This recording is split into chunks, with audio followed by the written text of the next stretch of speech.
આજે તમે જેને ગેમ સમજીને ચેસ રમો છો એ હકીકતમાં ગેમ હતી જ નહીં, એની પાછળ એક પ્રાચીન રહસ્ય છુપાયેલું છે. આજથી લગભગ 1500 વર્ષ પહેલા ચેસનો ફર્સ્ટ કોન્સેપ્ટ ભારતથી ઇનોવેશન થયેલો. તે સમયે ચેસનો ઉપયોગ એન્ટરટેન માટે નહીં પરંતુ યુદ્ધની પ્રેક્ટિસ અને સ્ટ્રેટેજી તૈયાર કરવા માટે થતો હતો. એટલે જ એનું પહેલું નામ હતું ચતુરંગ.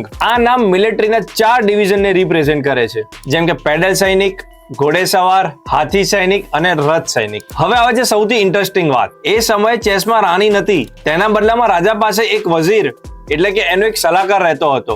જ્યારે આ ચતુરંગ ભારતમાંથી પારસી અને અરબ દેશમાં પહોંચી ત્યારે એનું નવું નામ મળ્યું શતરંજ. પછી 9મી અને 10મી સેન્ચુરીમાં આ ગેમ યુરોપ સુધી પહોંચી ગઈ. ત્યારે આ ગેમમાં સૌથી મોટો ચેન્જ કરવામાં આવ્યો હતો, કારણ કે તે સમયના યુરોપમાં રાજા જોડે રાણી સત્તામાં બેસતી હતી. જીતી તેમને ગેમમાંથી વજીર કાઢી નાખ્યો અને રાણી એટલે કે ક્વીનને એડ કરી દીધી, અને આ રીતે બની મોડર્ન ચેસ, જેને આજે આપણે રમીએ છીએ. તો આવી જ અનનોન ઇન્ડિયન ફેક્ટ્સ અને હિસ્ટ્રી જાણવા માટે આજે જ અમારા પેજને ફોલો કરો.